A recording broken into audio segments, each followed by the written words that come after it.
So how many of you have heard me speak before? Maybe I should go the opposite. How many have not heard me speak?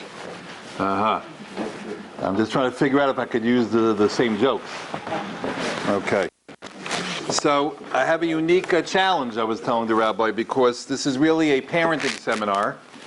And I have young children here who are not parents. It looks like there are parents here who already, although you look young, it looks like your children are already out of the home. Then we have Ashkenaz, Sfard, we have all types here. So I'm going to try to deliver a message of inspiration that will be applicable to everybody. And I'll try to give over some of the, some insights into educating our children, inspiring them. And everyone will take these ideas and try to apply it to their specific situation, whether it's younger children, college educated, high school kids, and we'll see what we can accomplish here. So first of all, my history. So many years ago, when I was 21 years old, which is a long time ago, I was learning in a yeshiva called Torah in Brooklyn. And I was introduced to Rabbi Noach Weinberg, the Rosh Yeshiva Beishat Torah. You all heard of Beishat Torah. You go to the kotel, and you daven, and you turn around. Directly across from the kotel is Beishat Torah's new, gorgeous, $35 million building that they just built that I donated, Baruch Hashem, $18. And what do they do here? So that's where Rabbi Noach was in America about 35 years ago. So 35 years ago, I meet this man, Rabbi Noach Weinberg, and he tells me, he asked me to join his revolution. He says, join my revolution. Come to Israel. Because I'm starting in a revolution. What was his revolution? Rabbi Weinberg decided that he wanted to bring Mashiach quicker than maybe he was, he was taking a little time. He wants to bring Mashiach. How is he going to do that? He tells me he's going to make he's going to take 100,000 boys and girls, Jewish boys and girls between the ages of 18 and 28, he tells me. And he says, I'm going to make them Shomrei Shabbos. And these 100,000 boys and girls will then marry each other. They'll all have 4, 5, 6 beautiful kids, not as beautiful as mine, but not bad. And he says, we'll create 1 million Shomrei Shabbos Jews within 15, 20 years. He says, Mashiach will come the next day. But he says, I can't do it myself. I'm one person. I need to hire a kiruv army, he told me 35 years ago. I need to take yeshiva boys and train them in kiruv rechokim. And he tells me that he has been going around to all the different yeshivas and asking the heads of the yeshivas for the names of boys that he felt would be effective in this type of work. And being that I'm so shy and introverted, my Rosh Yeshiva, my rabbi said, try Mechanic. So the rabbi said, you come to Israel in 2 weeks. I remember it was the second week of June. He says, you arrive July 1st in the old city of Jerusalem, and I'm going to train you. What do you say to a Jew who says to you, I don't believe in Hashem? What do you say back? Are they? What do you say, he says to me, to someone who tells you, Rabbi, of course I believe in Hashem. Look at nature, look at the world, look at the oceans, look at the Swiss Alps. Of course there's a Hashem. But the Torah, nah, I don't believe in that. What do you say to someone who tells you that? Or what do you say to someone, and this I hear about lately a lot, Rabbi, I believe in everything. Judaism is beautiful. But me personally, couldn't care less. I'm going to party in this world. I'm going to do every Aveira in the book and out of the book. What about the next world? God is nice. I'll work out a deal with him. I've never heard this from an adult, because it's really an insane statement. I believe Hashem said, keep the Torah, keep Shabbat. This is the best way to live your life, but I don't care. You know, I heard from angry teenagers, angry religious teenagers who don't like their mother. Or they love their mother, but they don't like their father. Or they love both their parents, but they never went through trauma in their life, and pain and suffering, whatever the issue is. So in any event, Rabbi Weinberg invited me to Israel to train me. I'm 21 years old. I told him, leave me alone, I'm not coming. So we all know, Al Shlosha Dvarim Omed Ha'olam, 3 things the world stands on. Kesef, Mammon, and Gelt. Rabbi Weinberg pulls out an envelope, this is 35 years ago, pulls out $1,000. You know what $1,000 35 years ago is worth today? That's like $30,000. And he offered me, that's a lot of Garinim and Chumas I could buy, you know. So he offered me $1,000 to come to Israel if he could train me in this type of work. And then he hands me a check, his personal check, made out to El Al, with his signature. And he tells me, go buy a ticket. Whatever the amount is for the ticket, fill in the amount. And to this day, I'm so upset I should have went first class. That wasn't very smart of me. And then out of the third pocket, he pulls out a picture of an apartment building. He says, that apartment building, we own it. We, Esha Torah, we own that apartment building in the old city of Jerusalem. You see the top floor? It's yours for the summer. So I was on the next plane. I didn't wait for 2 weeks. And here we are 35 years later. And all I've been doing for 35 years, besides, getting married and having beautiful children, gaining a little weight and losing a little hair, besides that, basically been debating Jews who don't believe in Hashem, or they don't believe in the Torah, or they don't care. How many? Baruch Hashem, over 450,000 over the last 35 years. And it's been a wonderful experience. And that's what I was doing for many years. And then about 18, 19 years ago, the phenomenon of religious kids going to yeshivas and Beis Yaakovs and day schools who are going off the derech. Or they weren't going completely off the derech, but their Yiddishkeit was weak. That whole phenomenon rose to the surface and the whole world was talking about it and trying to figure out how to deal with it. So I said, time to do something. What can I do with all the information that I learned in the world of kiruv rechokim and bring it into the world of kiruv krovim? That was what I said. And Baruch Hashem, over the last 20 years, I put together a program and programs, and I go around and I visit the day schools, the yeshivas, the Beis Yaakovs. Over the last 20 years, over 390 different schools, high schools, and in North America and Canada. And we presented over 5,000 of these seminars answering the most fundamental questions about Judaism to over 285,000 yeshiva kids. So it's a very, we also privately counsel many children and many kids. And these experiences that I've had over the last 20 years working in the Orthodox world, working in the frum world with our youth, these experiences have highlighted for me, the indisputable fact that our chinuch system, our educational system, our yeshivos, our girls' schools, our boys' schools, have been extraordinarily successful. They really have. They've been extraordinarily successful. And their growth, both quantitatively and qualitatively, has been unprecedented. Our chinuch system produced and continues to produce tens of thousands of boys and girls who love Yiddishkeit, love being from, love Torah, love mitzvahs. But I and many others have also come to the painful realization that many of our children are struggling with the most basic and issues of frumkeit and the recognition of the beauty and the truth of Torah. And many of our children are unable to explain to themselves or to others, why are they from? Why do they keep Torah and mitzvot? And therefore it becomes, when they're unable to articulate why they are leading this lifestyle, what happens is that it becomes increasingly difficult for us, parents and teachers, to inspire our children to love Hashem and love Torah and love being religious and love being frum. And I became aware of the magnitude of this problem upon hearing the response to a question that I posed to 285,000 boys and girls, high school kids in the yeshivas. And I simply asked them, and I do this every single day.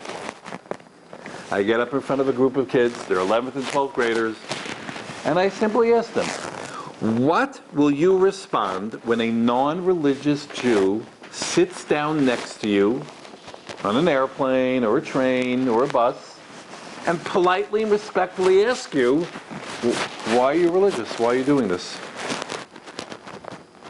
And the overwhelming majority of these 285,000 high school boys and girls were unable to give a coherent, correct, passionate, powerful response to this question. Which means they were unable to provide an effective answer to the most important question of their lives. So, that's a problem. So, my friends, there is an ongoing war taking place right now. An ongoing war taking place in our children's lives. The Satan, the Yetzer Hara, is attacking our children's neshamos. And the Yetzer Hara is armed with nuclear weapons. When I grew up in the 60s, I grew up in Long Island and West Hempstead. When I grew up in the 60s, the Yetzer Hara had bullets. Once a year, maybe a little hand grenade. Today's Yetzer Hara and Satan is armed with chemical weapons, nuclear weapons, 24/7 at his disposal. And if our children are going to do battle with today's Yetzer Haras, without a powerful and deep understanding and recognition of the beauty and the truth of Yiddishkeit, and without an appreciation and an understanding of the magnificence of Torah and mitzvos, and without a boundless love for Am Yisrael and Klal Yisrael and Eretz Yisrael, then they're going to be vulnerable. And they're not going to be adequately protected for this lifelong battle. So our competition waits on every corner. He knocks on every door. The Yetzer Hara intrudes upon our children and our lives. That's a whole different discussion.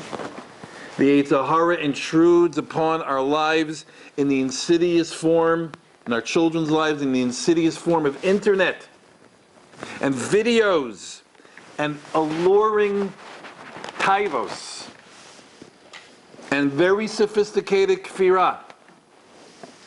And if we're going to create an atmosphere where our children love Yiddishkeit and love being frum, then we as parents and grandparents and teachers, the only way we're going to be able to do it is we have to decisively demolish the emotional and spiritual and intellectual enticements the Yetzer Hara dangles in front of our children's eyes every second of their day. So the question is how? How would we do that? How do we do that? How are we going to inspire our children and students to recognize the beauty and the truth of Yiddishkeit? How are we going to do that? What is the roadmap to effective and inspiring chinuch? So, you got 8 hours? That's what we need. But we'll try to do what we can in the time that we have. So, my friends, listen. My experience over the last 20 years tells me that we can accomplish this difficult but holy task of raising frum, inspired children. We can do it. But it will only happen, I am absolutely convinced of this, it will only happen, and we can only accomplish this, if we follow a roadmap that provides our children with the unshakable threefold realization. 3 things. 1, our children have to know, and we have to know, first things first, we have a Torah's emes, a Torat emet. The Torah is true. That's the first. If it's not, God forbid, what are we doing here? That's the first thing. It's true. Number 2, our children have to realize that we have a Torat Chayim, a Torah's Chayim. What does Torah mean? What does the word Torah mean? The literal translation is instructions. We have the instructions for living. That we have a beautiful and spectacular way of life. That is the second foundation our children must realize. A, that is true. B, this is the best way to lead your life. And number 3, our children have to recognize that they belong to the Am HaNivchar, to the chosen people. They have to be madly in love with Klal Yisrael, with the Jewish people. And they have to realize that we are the greatest nation ever to exist on this earth. Those are the 3 things, in my experience, are what we have to provide our children, and I hope you understand ourselves too, in order to have a chance to beat this Yetzer Hara out there. So let's go through them. And again, it takes a lot of time, but we're going to hopefully give over a lot of good points that you could use in your life. So the first amud, the first foundation is our children have to recognize, we have to recognize that we have a Torah's emes, that the Torah is true. What does that mean? It means that our children have to know and be capable of articulating and explaining and demonstrating to themselves and to others that 3,328 years ago, Hashem appeared before millions of our grandparents and gave them the Torah Shebeksav, the written Torah, with the Torah Sheba'al Peh, with the oral explanation, the explanation of the Torah Shebeksav. And here's the point, and therefore, if the Torah is true, despite any pain that they may have experienced in their lives, the mitzvahs remain true, the Torah remains true. 2 + 2 = 4 if your parents Nebuch got divorced, or you have Nebuch a learning disability and you don't do so well in school, or you have pain in your life. That doesn't change the fact that 2 + 2 = 4. It's very important. It comes to me, they have all these... First things first, the Torah is true. Now you have issues, let's talk about it. But I will not let anyone get away with that. They have to understand that the Torah is true. Hashem said, keep Shabbat, wear tzitzit, put on tefillin, eat kosher, etc., etc., etc. That's the first thing. Now, parents and teachers, how do we accomplish this? Parents and teachers have to educate themselves, and they have to acquire the skills to effectively explain to the children the fundamentals of Yiddishkeit. And we're not referring here to the Moreh Nevuchim, the guide to the perplexed. We're not talking about deep philosophical issues. We're talking about the basics, the basic issues, the Aleph Beis of Yiddishkeit. Why did Hashem create this world? He is infinite, omnipotent, He needs nothing. Hashem doesn't need Jews, He doesn't need Torah, He doesn't need anything. He's Hashem, He's perfect. Why did He create this world? Why did He give us the Torah? What is it? What's in it for Hashem if we, daven? How do we know it's true? Won't it be extremely difficult to teach and inspire our children to love Yiddishkeit if we cannot answer these questions in a correct and satisfying way? The Sefer HaChinuch, for those of you who are familiar, there's a Sefer called the Sefer HaChinuch that was written a long time ago. I don't know, 1,000 years ago, let's say. The Sefer HaChinuch was written 1,000 years ago. Before internet, before videos, before television, before any of the things that we have, the Eight Saharas that we have today. This Sefer here, I'm sure in many places in this room, was written by a man who wanted to explain to his children the 613 mitzvot.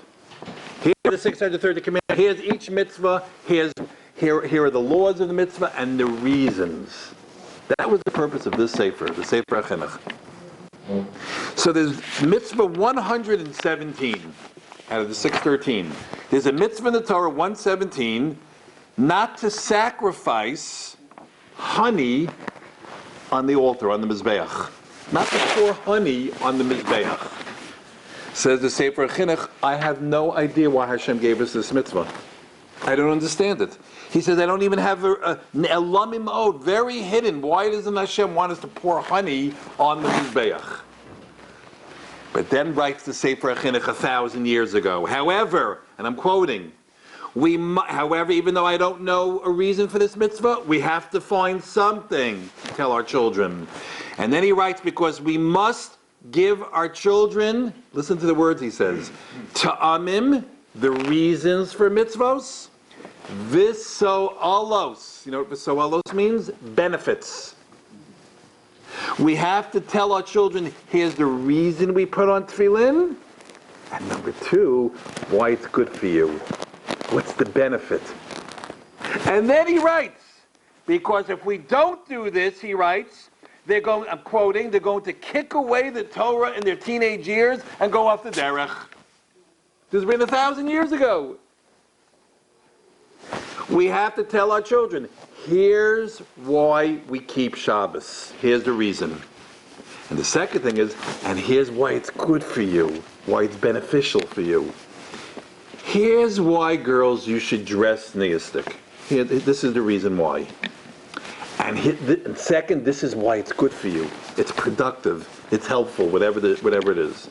Here's why we fast on Yom Kippur, and here's why it's good for you. Understand? Both things the chinuch is telling us. So, if we want our children to recognize and accept that we have a Torah emes, that we have the truth, we have to project confidence in the truth of Torah. Okay? Remember, I said 3 things. Our kids have to know it's true, that it's good life, great life, and that they'll love the Jewish people. And we're talking about the first amud, the first foundation, to know that it's true. And that's what we must do. And that's what the Sefer Chinuch is telling us. And the way to do this is with confidence. And I'll give you some examples in my life of how I give over this information with confidence. And you hopefully can take this and either tell over this story to your kids or yourself, give you that feeling. So, I live in Brooklyn on East 29th Street. Everyone's religious on my block. You know, Brooklyn. It's either a religious home or a pizza shop or a shul, right? So about 15 years ago, 17 years ago, Christian missionaries descended on my neighborhood on Shabbos Kodesh. So there we are. The Christian missionaries came to convince everybody that Mashiach already came and salvation is only through Yashka, etc. And they're knocking on everyone's door on Shabbos Kodesh to come in and spread the message of the Lord. So what do you think all the religious different people on my block did when the Christian missionaries knocked on their door on Shabbos Kodesh at 11:30 in the morning? They didn't answer the door. Or if they opened the door and saw it was missionaries, they said, sorry, we're not interested. What do you think happened when they reached my home? So, I live towards the end of the block, so let me tell you how it is. So it's 11:30 in the morning. You know, it's Shabbos Kodesh. The house has that Shabbos smell, the smell of the food, and every light is on in the house. And my daughters are running around in their beautiful Shabbos robes with little red things in their hair. And my wife's preparing the salad in the kitchen, and I'm sitting at the table preparing a Dvar Torah for my kindlech. And the doorbell rings. I'm like, what? Shabbos? The doorbell? The mailman comes later. What's going on? So I yell out, I'll get it. And I go to the door, and I look through the peephole in the door, and standing outside is an African-American couple, a man and a woman. And I'm looking at these two people, and I'm trying to figure out who they are, and why they're coming to my house on Shabbos. It took me about 5 seconds. And then I chopped exactly who these people are. Because I stood up, I looked down, I saw they were holding the Bibles and stuff. So before I opened the door, I ran to the basement, and I yelled to my kids, Kinderlach, come upstairs quick, the missionaries are here. So my kids come running upstairs. At the time, they're little children. They never heard this word missionaries. So I tell them, listen, Abba's going to open up the door right now. I'm letting in 2 people. Don't be scared. Go to the couch. Don't say a word. Watch what Abba does. My kids were so excited. They ran to the couch. And only do this if you know what you're doing, by the way. So my kids are sitting there. I'm all set. I open up the door. And I say, Sabbath greetings. Come on in. So they come into my house. They were sitting there. We were in the prosdor there in the hallway, schmoozing. And we're talking. I asked them, where are you from? And they were both from South Carolina. Awesome. Southerners. And I right away, I somehow got into the conversation. I asked them, what do you do for a living? And then I told them, because I'm a rabbi. I wanted them to know that I'm a rabbi. Why? Because I knew that when I tell these missionaries that I'm a rabbi, they're going to be so excited in their kishkas because they think they're going to catch a big fish. Little do they know, I'm a killer whale. So I invite them in. I sit them down at my Shabbos table. So you got the picture. I'm sitting at my Shabbos table. My kids are behind me. And I start explaining to them. I remember the male missionary sat here. The female missionary sat here. She didn't say a word the entire time. She was very sanua. And I start explaining. At this point, my wife walks in the room with a look on her face that said, this is what my husband does for fun. You know, that's the look on my wife's face. Meanwhile, I'm explaining to them, this is the challah, this is why we have 2 challahs, this is why we cover the challah. I'm explaining to these 2 missionaries our minhagim. Okay. When I'm all done, I go, so, what brings you here today? What brings you here today? So the male missionary closes his eyes. I kid you not. And he goes, well, Rabbi, I come to you with a message of love and salvation. Now, when he did the salvation with the shake at the end of the shan, My kids burst out laughing. Now I don't want to chil Hashem, so like with my hand I'm trying to like wave them off, and I'm like winking to my wife to get the kids to stop laughing. And he's talking all about how I have to take Yashka into my life and I'll have eternal bliss and etc. He's going on and on and on. When he's all done, I look at him and I go, "That's very, very interesting. May I ask you a question?" He goes, "Sure, Rabbi." I said, "What rational evidence and proof do you have that Yashka is the Messiah?" You heard that? What rational evidence and proof do you have that Yashka is the Messiah? He had a little tick over there, you know. He pulled out a Bible, real big English Bible, with red stickies, yellow stickies, blue stickies. You know, he was ready to turn to the psukim really quick. So he opens up and he says, "Well, Rabbi, this is the Bible. And over here, this is the book of the prophet Isaiah. And this is chapter 51. In other words, Yeshaya 53. Yeshaya Nun Gimel." Okay. And he says to me, "If you see over here, Rabbi, look at the words. It says here, the blood of the suffering servant." Clearly referring to Yashka on the cross. Right? The blood of the suffering servant. Okay. Then he goes over here to Prophet Shmakaraya, and he says, this word is a hint to his mother Mary. And then over here in Kakaraya, Bakaraya, Sakaraya. Then he goes to Psalms, Bombs, Ezekiel, Shmikiel. He's all over the Tanakh. This is a hint to his mother. This is a hint to his grandma. This is a hint to his dog. There's hints, hints, hints, hints. Everything's hints. And it's nothing but favors. This is it. When he's all done, I look at it, I go, so what you're saying is that you and your friend here, you are believing Christians because, I said, you believe in Yashka, because, in your opinion, God, when he wrote these books long, long time ago, he had certain words and phrases deliberately inserted into the text to serve as a remez, as a hint throughout all the centuries, hint to us that Yashka is the Messiah. Right? God put in certain phrases and words, blood of the servant. Blah, blah. He goes, that's right. So I go to him, sir, when the Lord wrote these words, blood of the suffering servant, it was written in Hebrew. Mm-hmm. Sir, what does this word mean? He say. He's just looking at me. Shulchan. Mm-hmm. Atati peish gadol. Ha'im shulchan. You don't want to know what I said. Oh, I said. By the way, when I said that, Atati, my wife, that was it. She was out of the room laughing so hard.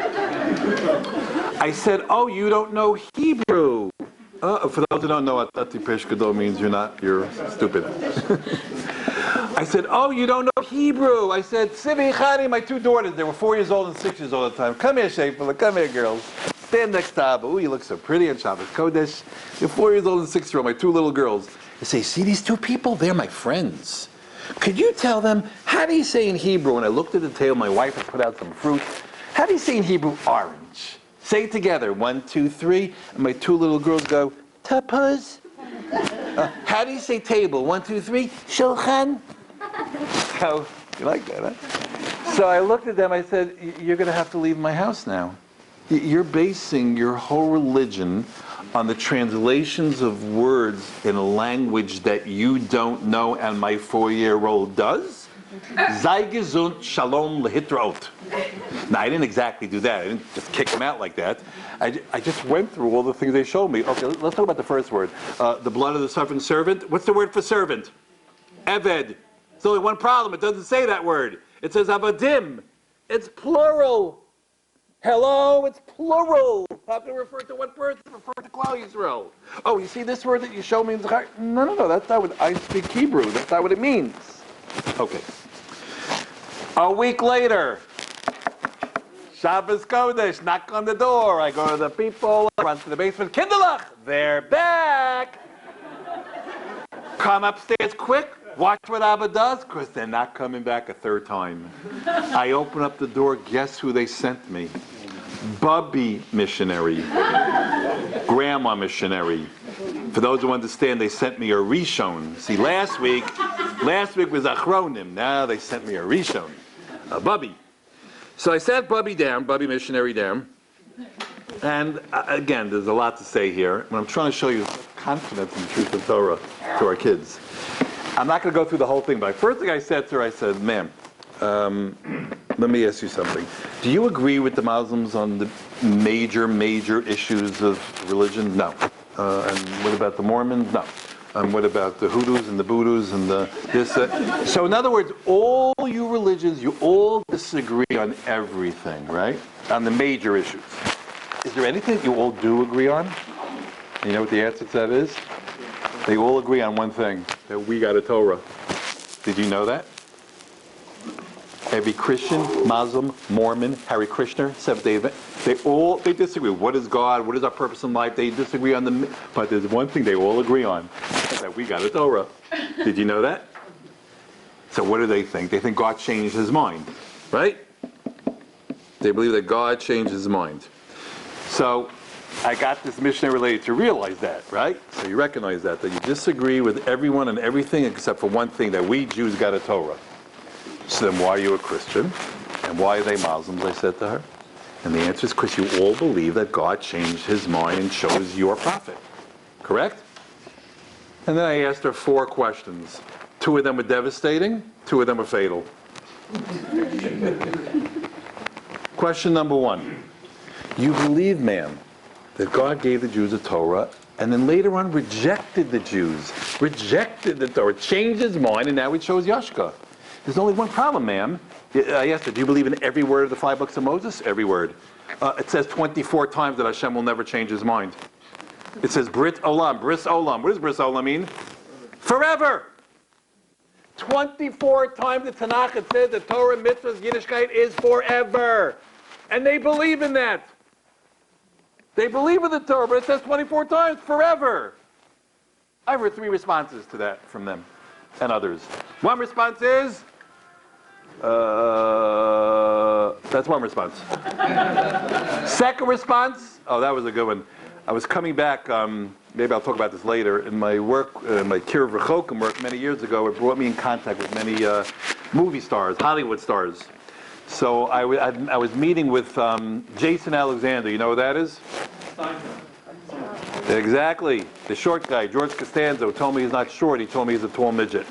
But in any event, so I was on my way back from meeting him in Hollywood, and I was supposed to go to New York through Denver. There was a snowstorm. I was redirected through Salt Lake City, rerouted.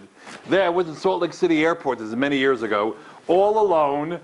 And to my right, I had wonderful Lubavitcher Chabadzer Hasidim doing mitzvahs, helping people put on tefillin. And to my left, I had Mormons giving out all their literature in the airport in Salt Lake City.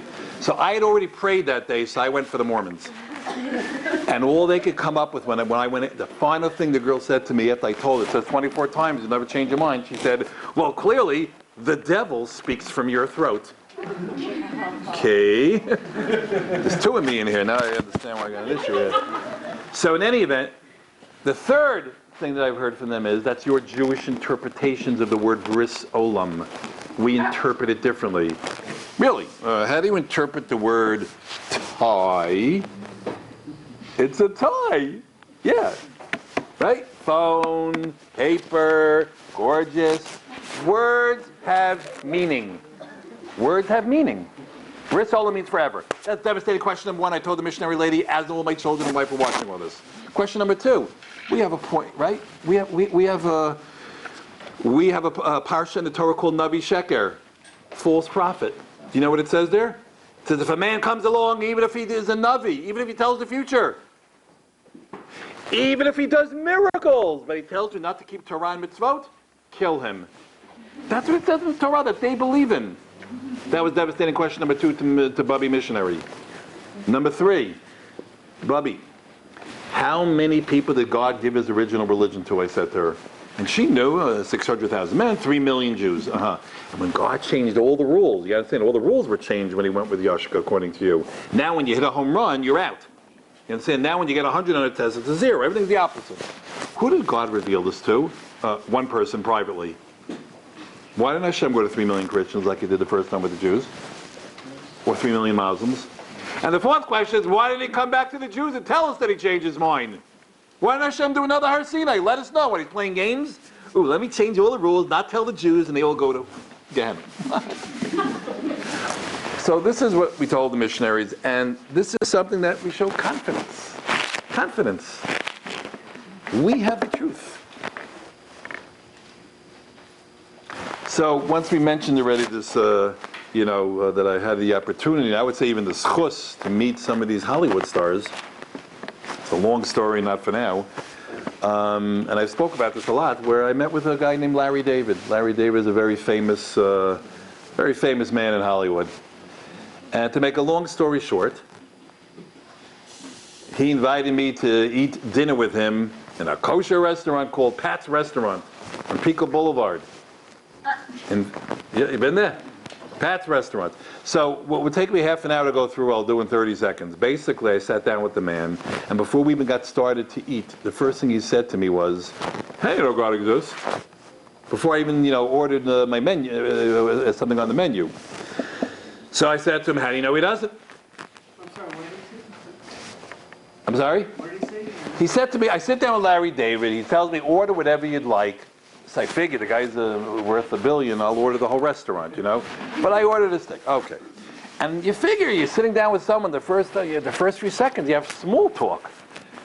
No, he goes right into it. Imagine you go out with a young lady on a date, and the first time you pull out and you say, "So how many children do you want to have?" That's very inappropriate. It's like, what? You don't even know each other, right? So that's what Larry David did to me. I'm sitting with him. You figure he'd ask me, "Where do you live? Are you married?" Nothing. "How do you know God exists?" So I went, "How do you know he doesn't?" He looks at me and goes, "He's such a Jew. I invite you out from Brooklyn." It's a long story that I'm not getting into. I invite you out from Brooklyn to come talk about Judaism? And I ask you a question, and you answer me with a question? I asked you a question, Rabbi. How do you know Hashem? How do you know Hashem? How do you know God exists? I said it again. How do you know he doesn't? He's just staring at me in disbelief. And then I said to him, "You got a problem. Not me. Not all the Jews and all the wonderful people in this world who believe in God. The people who claim they don't believe in God, they have a problem." And with confidence, I said to him, because one of us is right and one of us is wrong. There's a famous argument. It's a very powerful argument. And the purpose of this argument is not to prove anything, but just to get people to think. You're not sure about Judaism, you're not sure about different things? Go learn. Go Chazaq. Go to all the shiurim. There's so much to learn. So I said to him, one of us is right and one of us is wrong. Isn't that correct? Either I'm right or you're right.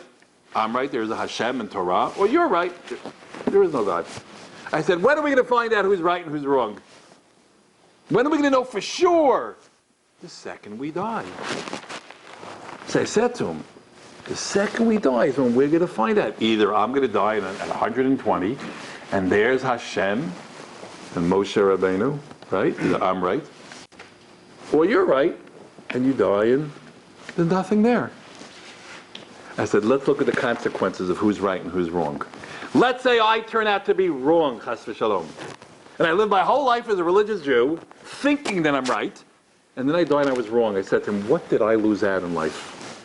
So I didn't do this sin or that sin. Meanwhile, I thought I was right my whole life. I had a wife, I had children, I had Shabbos, I had Chalent, I had Sukkot, I had Pesach, I had spirituality, meaning, purpose, structure. So what are the consequences of me being wrong? I said, but if you live your whole life, Larry, as an atheist, and then you die, and boom, there's Hashem. What are you going to say for eternity? Oops. The consequences of you being wrong are catastrophic. The consequences of me being wrong are, Therefore, I said to him, you better do your research. You want to really know about God's existence and the truth of Torah? Let's learn Torah. Read this book, read that book. What's my purpose of telling you this? Confidence that we have the truth. Now, okay, I'm just looking at the clock. Okay, so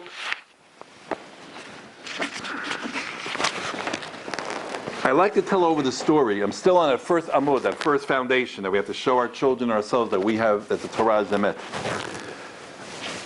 I was invited to speak in Princeton University. Those of you who heard me speak before heard this story. I was invited to speak in Princeton University. I'm a yeshiva boy, and I'm invited to speak in Princeton University. What happened?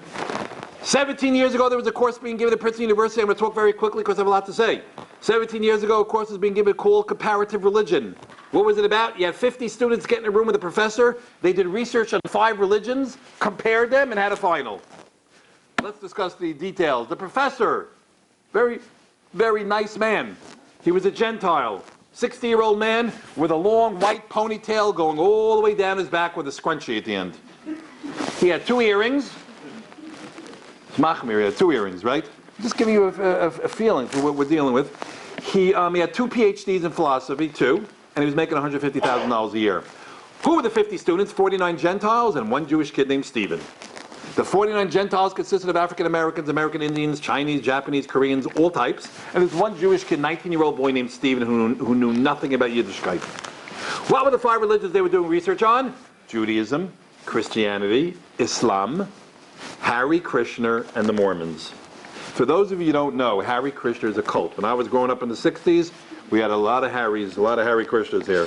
Now they're mainly in Europe. There's about 15 million of them. And then the Mormons. You all heard of the Mormons. Where do they live? Utah. They have a very strange minhag, polygamy, where the men have many wives. What's the problem with that? You have many mothers-in-law. That's a problem. Now, so, at the end of this semester, the professor had a brilliant idea. Instead of having review for the vinyl, the professor decided to invite a representative of each of the 5 religions to come into the class and prove to them that their religion is the true one, the other 4 are false, and they're all going, you know where.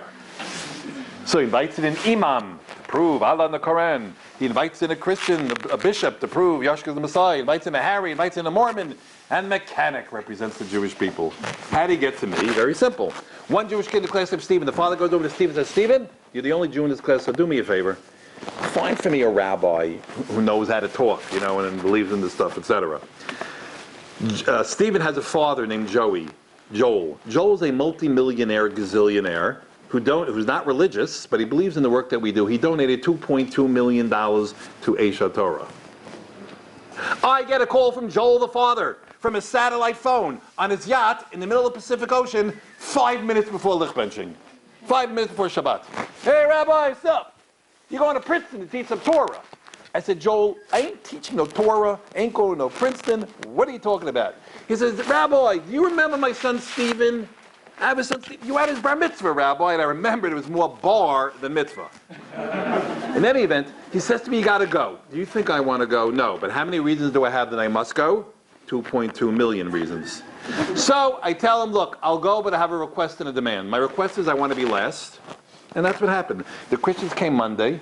No, the Muslims came Monday. The Christians came Tuesday. The Harrys came Wednesday. The Mormons came Thursday. I came Erev Shabbos. I was supposed to speak to this group of 50 kids for 65 minutes. Like the other 4 religions, at 65 minutes, they were out the door. They stayed with me for close to 2.5 hours. That was my request. Then I had a demand. You see, there's a halachic problem. Do you know that halachically you are not allowed to teach Gentiles Torah? You cannot teach a Gentile about Lulav, Esrog, Shabbos. You can teach him about the Sheva Mitzvos B'nai Noach, the 7 commandments. You all familiar? Right? Don't kill, don't steal, don't walk over to an animal, rip off his leg and eat it. And I really hate when people do that. In any event, so Rav Moshe Feinstein, Rav Moshe Feinstein, the greatest, says as long as there's 1 Jew in the room, you're allowed to teach Torah. Because you're directing it towards that 1 Jew. So what was my problem? What if I would show up at Princeton and the 1 Jew, Stephen, didn't show up that day? I wouldn't be able to teach. So I told the father, you've got to promise me that your son's going to be there. I don't care if he has 107 temperature, he's high, he's drunk. Get Hatzalah, hook him up, wheel him in. I need your son there. I come to Princeton, he was there. And I spoke. It is now 17 years later. Stephen is 36. He stopped being called Stephen many years ago. He only uses his Hebrew name Shalom. He's a Baal Tshuva, married, learning in Kollel in Eretz Yisrael, and his father hates me. But he still gives us a lot of money. In any event, the long story. What did I say in Princeton? So this I could go through, when I go into the schools to your children. At this point, it's a 2-hour presentation. We're going to do it in 1 minute, 2 minutes. And I think most of you adults here, you've heard this type of information before, about the truth of Torah, about the uniqueness of the Jewish religion. There are 15,000 religions out there. You all know this. 15,000 religions. 14,999 of them begin one way. With how many people? One person. We begin with 3 million. This is something that has to be inside our kishkas. You have to realize this. Every religion is based on a claim of a private revelation that God spoke to me. The Lord gave me a book. Judaism is the Lord didn't give me nothing. The Lord gave you. 3 million people. And therefore, we are not a religion. We are what's called a Masorah. We are an historical claim. In other words, the statement, George Washington was the first president of the United States. That's not something you believe in, you think it looks pretty true. No, this is an historical fact. There was a civil war in America, it's an historical fact. So too, Yiddishkeit is an historical fact. And it's based on a Masorah going back to Har Sinai through our Pesach Seder. Do you know how many Pesach Seders separate us and Har Sinai? Very few religious people know this. Every one of you sitting in this room, how many grandfathers of yours between you and Moshe Rabbeinu? Approximately 40. That's it. Do you realize that? Every one of you. Your grandfather and his grandfather at a Seder and his grandfather, about 40. Which is GMG, garnish with garnish, which means nothing. 40 people. Right? When I was 4 years old in 1964, I was 4 years old.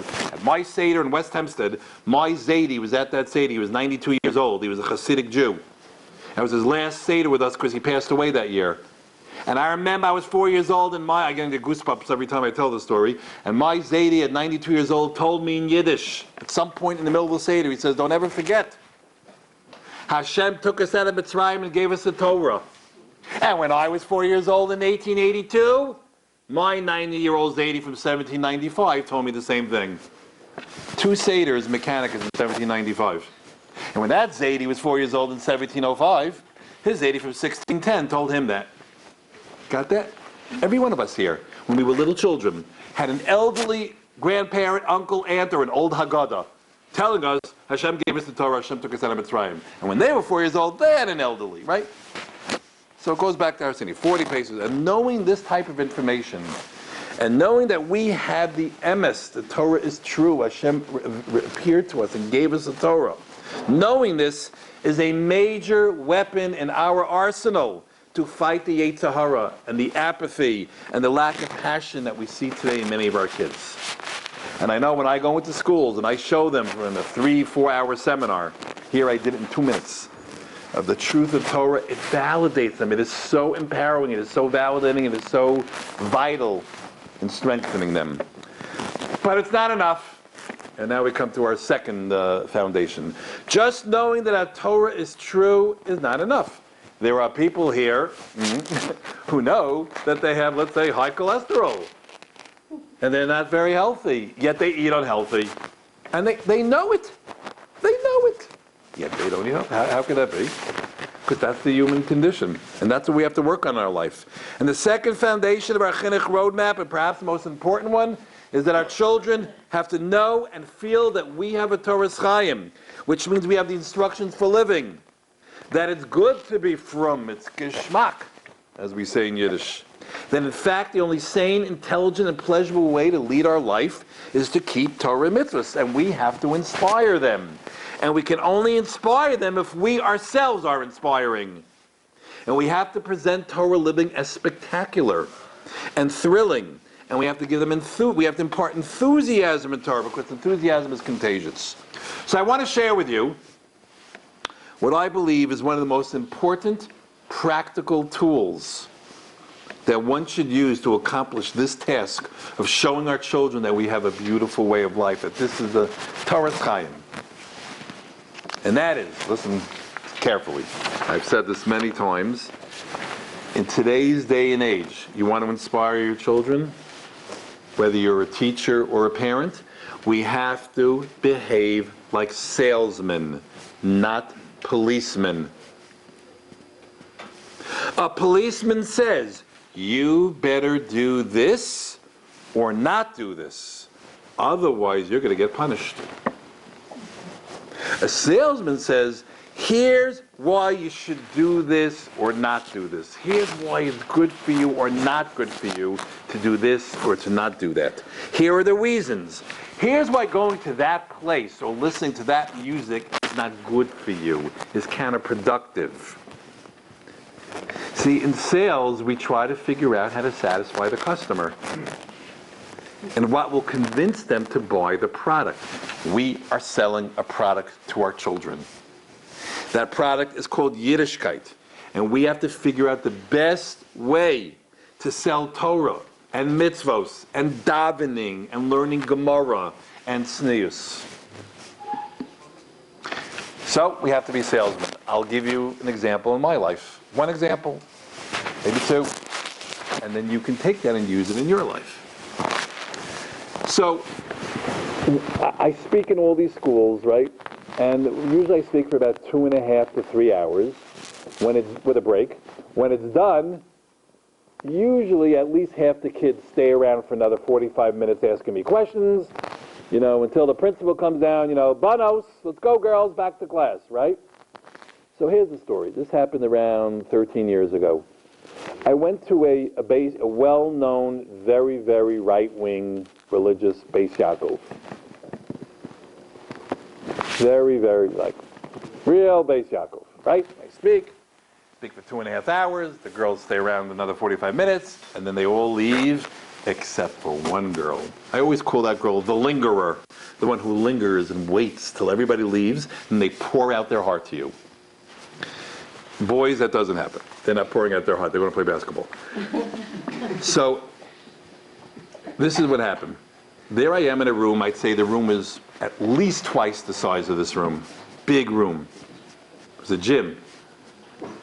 12th grade girls, these are, women. And they all leave, and there's one girl in the room with me, and she starts walking towards me. When she gets to right around there, she starts bawling, uncontrollable sobs. And there I am standing here, I am alone in this room with a 17-year-old young lady, and she is crying her eyes out. And I don't like this situation. This is no good. I gotta get out of this. So what am I gonna do? Just run out of the room? No, that's very weird. My kids won't get shidduchim. So what am I gonna do?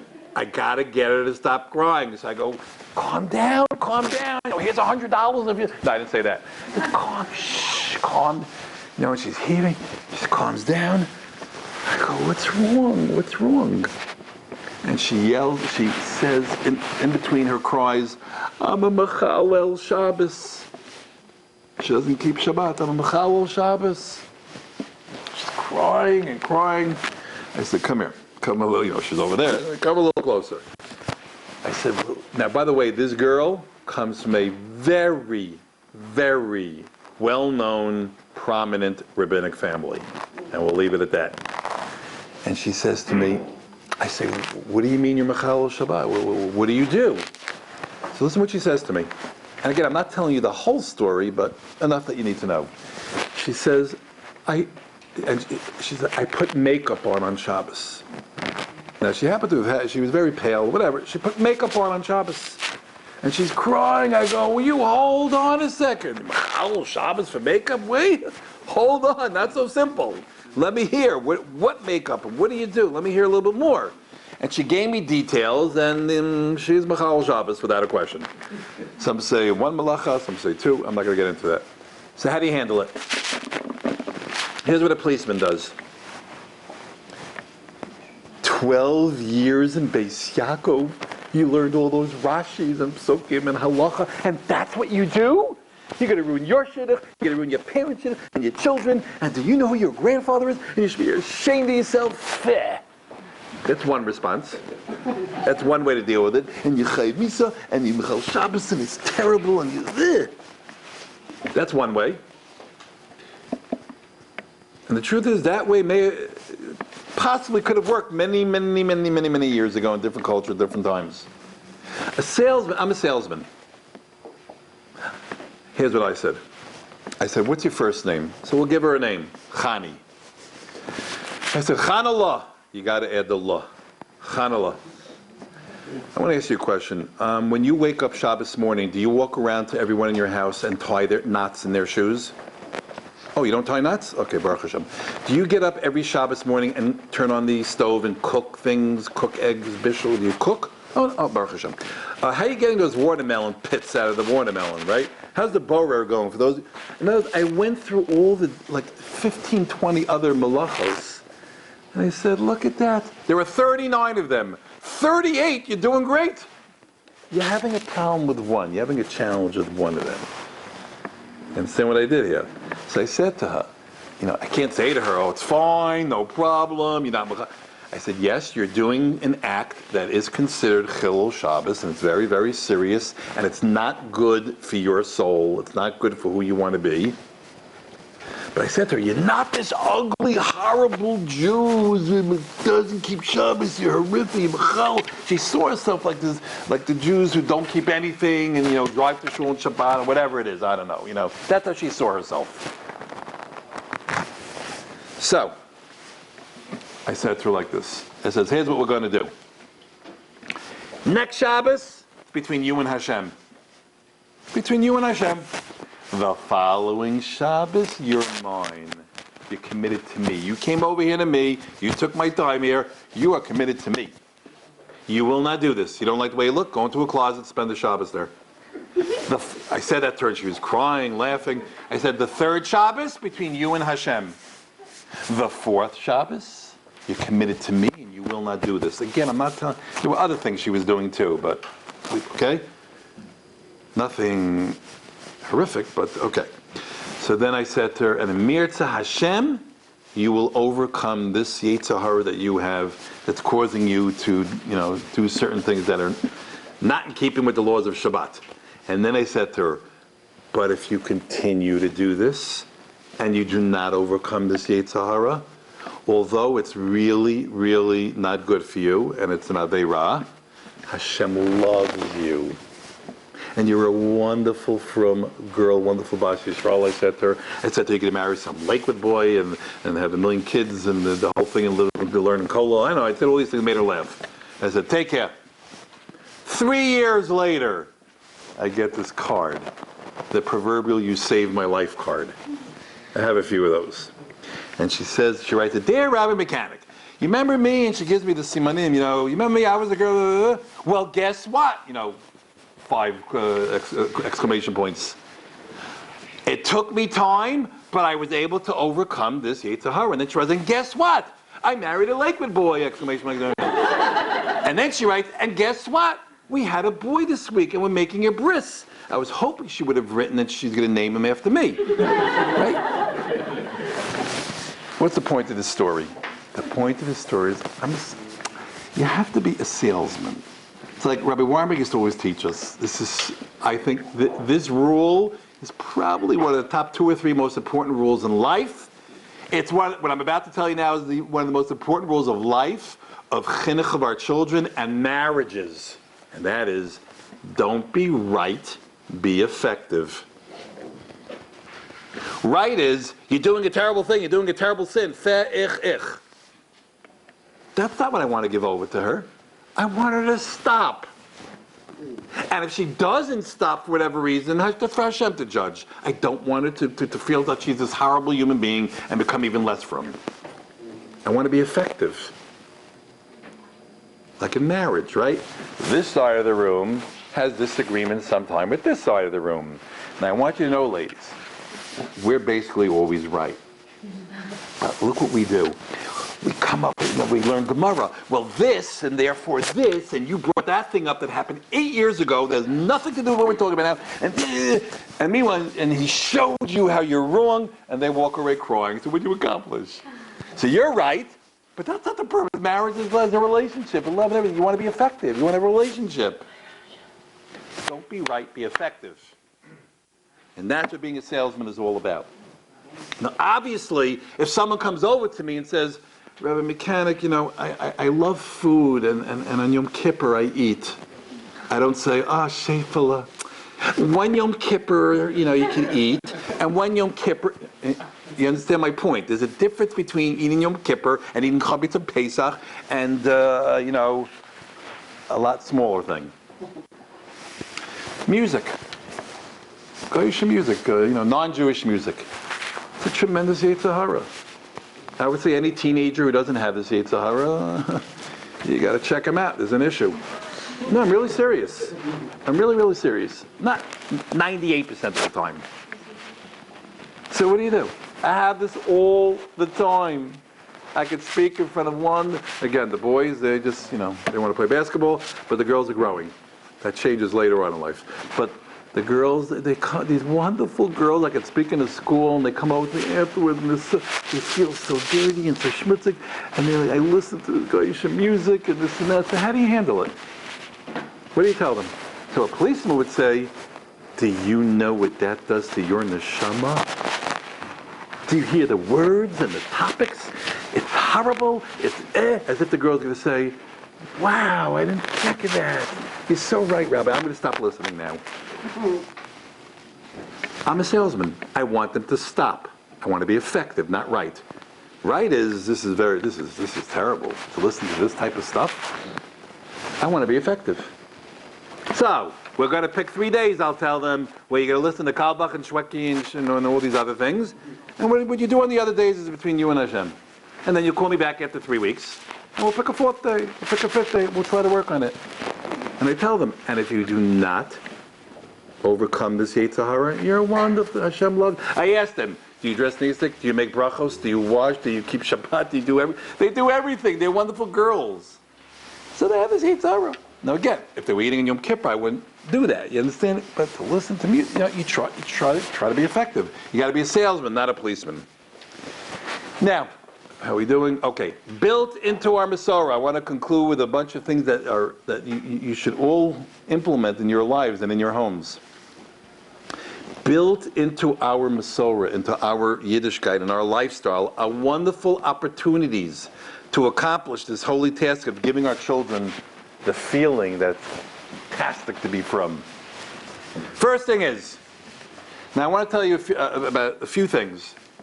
You know where I got these things from? The kids themselves. I've sat in my office with hundreds and hundreds of kids who were completely off the derech, they were off the globe. Or they were from, but they hated it. And when I finished counseling them, I always asked them, if you were me getting up in front of parents, what would you say to them? Do you hear what I'm telling you? So everything I'm telling you now is coming from the kids themselves. Number one, we have to adore our children. You have to adore them. You must tell your children that you love them. You have to say the words. Not they know, they say. No. You have to say it. They have to know that you adore them. Hundreds of kids have told me that they cannot remember a single time in their life when they were demonstrably loved by their parents. And they need to hear it, and they need to hear it constantly. Do not be weird, and every 5 minutes tell them you love them. That's weird. Just, you got to be balanced and normal, but you should be telling your kids a lot that you love them. And tell them that I'm so happy that you're my child. Again, don't do it in a way that the kids will look at you. Did you go to a lecture from Mechanic? You know what I mean? You gotta be normal. You know what I mean? And you have to tell them that you're so proud that they're your child. I have a son. He's now 14, but since he's a little boy, I take him to yeshiva every single day in the morning, and then I go to shul. I drive him. It's 3 blocks from my house every day since he's 6 years old. And I tell him at the end when he gets out, Yehuda, that was the best 3 minutes of my day. And I stopped doing this when he started saying, Abba, that was about age, 10, 11. Or the first time, remember the first time your kid asked you the first time to go to the pizza shop alone? Alone. You remember that? The first time, Abba, I'm going to the pizza shop. Who are you going with? Myself. What? And then I would tell my kid, if I had $100 billion diamond, would I go in the street and just roll it down the street? So my kid looked at me like get a life, but he understood that I really felt that way. And of course, when he left the house, I was by the window with my nose against the window for the next 10 minutes to make sure that he gets there and gets home and everything. He couldn't function. The first time your kid goes out, they get their driver's license, right, and they go out driving, oh my gosh. But they have to know They're everything to us, that you adore them and you love them. Number 2, physical affection. You have to kiss your children. You have to hug them and kiss them a lot. Don't be weird, don't do it too much, but you got to do it. Especially fathers to daughters. Especially. Just do it. Shabbos table. Oh, this is big. You don't have to raise your hand here. It's not a question I'm asking you to raise your hand. How many of you have the minhag to give a bracha to your children Friday night? Don't raise your hand. For those of you who don't have this minhag to give a bracha to your children on Friday night at the Shabbos table, I implore you, please start this Friday night. Every single one of you. That meant you give a bracha to your children. If it's not your minhag, I take it, God, upon my soul, that if there's something wrong with this, I get the Aveira. There's something wrong with giving your kid a bracha. It is such a bonding moment. It's also the only chance you'll ever get to get near your 19-year-old son and give him a kiss. Otherwise, they'll just stab you or something, right? You give your children a bracha, and you don't do a quickie. You say, no. You say it slowly, and then you whisper something nice in their ear, something. To my kids, my daughter, you look beautiful, you dress beautiful. I don't know, whatever, you help mommy today. Something. Give a bracha to your children Friday night, and then a hug and a kiss. And now the chiddush, as we say. Why can't the women do it? The minhag in Klal Yisrael for thousands of years, the men do it. Here and there's a few cultures, whatever, that the women also, but 95% don't. Women, please, start giving your children a bracha Friday night. I have over 300 letters in my office, the special cabinet, over 300, of mothers who said it changed everything. Give a bracha to your children, just like the husbands. Say the bracha, say whatever you want, give them a hug, give them a kiss. Now we have machlokas in the Mechanic family, me and my Rebbetzin. We go to the kids, go around the table, or they come to us? So I, of course, want them to come to me, so I sit there and they line up. My wife goes around to the rest of them. Give a bracha to your kids and say something beautiful and bond with them. Very, very important. And then the Shabbos table. It's well known in my work, and I've shared this with other men and women who do this type of work, working with kids. When I get a call, which I get every single day, hi, my son's, my daughter, whatever the issues are, some more, some less, there are questions that we ask right away. Right away. Tell me about your child. Do they have friends, or are they completely isolated? Is this a home with a mother and a father, or just one parent? Is there a diagnosed learning disability here so that the child has difficulty in school? And then I will ask, by the fourth question for sure, describe to me your Shabbos table. If I would sit at your Shabbos table, and I'd be invisible, and I'm at your Shabbos table, no guest there, just your family. Give me one Shabbos table, some of you I may need two. I will be able to tell you what's going on in this family. Basically, what's the relationship, what's the marriage? Basically, what's the relationship between the children and the parents? What's the relationship of this whole home to Yiddishkeit? It all comes out at the Shabbos table. The Shabbos table is a microcosm of every family. That is the reality. And we have to beat the competition out there. In my home, my Shabbos table, we beat the competition. The kids, they want to be at the Shabbos table. It's a love fest. It's the one time, don't reprimand your kids. Just we do that enough during the week. It should be an oasis of serenity, where they bring out the wedding albums and they look and they say, look, that's when Abba was skinny. Or after benching, you bring out the garinim and the licorice and you schmooze and you talk about everything under the sun. And the Zmiros, and the Dvar Torahs, and that's the men's job. Get into their mind. What do they want to hear? I remember in speaking, like I mentioned to you about the stars that we met. So I was talking to Steven Spielberg. The greatest producer. And he told me that before, remember E.T., you remember that? You know what he did? He said, for a week, I got on the floor and I walked around as if I was a 9-year-old. And I looked at the world like what does a 9-year-old want to see? Want to see this, big eyes and long hands, So to us, they don't want to hear these deep discussions, a little kid. You got to prepare a story, an interesting about Torah that interests the little kids, that makes them want to stay there. Now, I'm painting this whole picture. You think my house, his Shabbos table must be so unbelievable. Here's my Shabbos table. I get up to say Kiddush, and one kid at the end is hitting the side of his glass with a knife.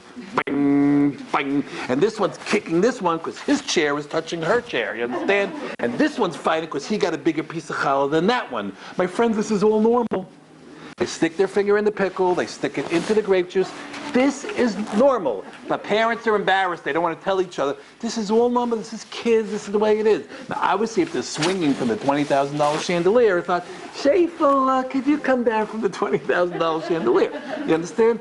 But, like we have a rule in my house when my kids were younger. You want to leave they can't sit for 3 hours like this or 2 hours. You want to leave the table, you have to ask permission. It's in between, the fish and the soup, and we have to see you. In other words, you can't go to the basement. So if I'm in the living room and you're in the dining room right over there playing on the floor, as long as you could see us and we could see you, that means you're part of this. Very important. The Shabbos table. You have to socialize with each other. You have to spend time with them. And that goes with the Seder and the Sukkah, the Chanukah, all these things. It requires preparation and thought to make them inspired, to get them to love it and to be excited about it. We have to be involved in their lives. You have to be involved in your children's lives. I don't think that any of my children over the last 20 years took a test that I didn't know about. And that I didn't ask them when they came home, how'd you do? Or if I knew that they weren't going to do so well, I didn't ask them. And this goes if my daughters who were 21 years old in Torah college to my 10-year-old. And I'm really interested. They're my children. We will die for them. I want to know how many points did he score in the game? Who did you sit next to during lunch? What was she wearing? You have to be involved in their lives. You have to know what's going on. And how about this one? This is really hard today. Look at them in their eyes when they talk to you. I don't think my children have ever spoken to me that I wasn't looking in their eyes. I may have been thinking about 30 other things, but they don't know that. Look in their eyes. You know what that does to them? When I walk with my son to shul, my sons, so we're walking, when they would talk to me, I would turn my head. I look at them. To them, I hear this big Abba who's listening to them and looking in their eyes. It's so important. Look at them when they talk. It's very hard with that cell phone. But you got to do it. They're more important than anything. Look at them when they talk, ask, listen, follow up, know what's going on in their lives. And basically, it has to be a home of fun and laughter. That really is what's got to be, not a heavy home. I'm going to quote for you something that I wrote here. During the years that your children are growing up, your most important objective as a parent is to make your home an enjoyable place for your kids to be. It has to be more attractive than the pool halls and the movie theaters and the iPods and the gadgets and who knows what. So that's number 2. Number 1, we talked about the truth of Torah. They have to know it's true. Number 2, they have to realize that we have a Torah's Chaim. It's wonderful to be from. And number 3, we're not going to spend time on this because it's too late. Our children will do it in 10. Our children have to realize, and they have to self-identify with the Jewish people. They have to love the Jewish people. If you love the Jewish people, would you dare turn your back on them? You wouldn't think of turning back on them. You wouldn't thinking. You would never. They have to understand and recognize our children. They belong to the greatest nation in the world. Is there any nation like us? All the other nations out there that think they suffered terribly, and they were abused, and they were treated poorly. We went through a Holocaust. Are we blowing people up? Are we blowing buses up? Are we going like today into a home and in front of 6 children stabbing a mother to death? Another terrorist attack today. Do we do that? Yes, but that's not right now. Yes, in Israel. Look at us. Look at the Jewish people. We go through a Holocaust. What do? We built the state of Israel. Look at us. And we built Toronto and New York and yeshivas, and look at us. And even in the secular world, the secular Jewish world, look how successful we are. The greatest people in the world. And our kids have to know this. And the only way they're going to know it, see, when I was growing up, we heard all about the Holocaust. We read books and books and books and books about the Holocaust. You remember when we were growing up, for those who are my age, the Spanish Inquisition didn't really talk to us. Yeah, we read about it in the book, about the Spanish, but the Holocaust, we were Holocaust survivors. To our children today, the Holocaust is like the Spanish Inquisition was to us. And that's terrible. When you see what we accomplished, what we went through, it makes you love the Jewish people. And when you see our accomplishments, and we have to talk about these things at the Shabbos table. And I conclude with one last point. It'll be quick. You can provide your children with everything. Your children can recognize that we have the Torah. It's true. They can realize that this is the best way to lead your life. And they can realize how wonderful the Jewish people are, and they can lose it all like that today. In many, many ways. But one way, and I've taken it upon myself over the years to mention this in almost every speech that I give, and it'll take me 30 seconds. And that is we have something called the internet. And for people in my job, sitting where I sit, it is when it's used improperly, it is the most destructive thing the Jewish people have ever encountered in 3,500 years. It is destroying children, it is destroying marriages, it is destroying lives. It's horrific. However, it's part of our life. You will not be able to buy diapers in about 15 years except through the internet. No, seriously. So what are we going to do? We're going to recognize most people are not going to be able to win this war in their home. The best way is you don't have it. That's pretty much impossible to do. So what are you going to do? We're going to minimize the problem. That's the goal. Minimize it. Everyone says to me about what I'm about to say, but that's not going to stop. I don't believe we're going to stop any problem. We're not going to stop a problem. We're going to minimize the potential danger. 3 things. Number 1, all computers are in an open place like the kitchen. We have 2 laptops in my home. They're in the kitchen where we hang out the whole night. No, I mean, that's where we basically live. That's where we study. That's where we do everything.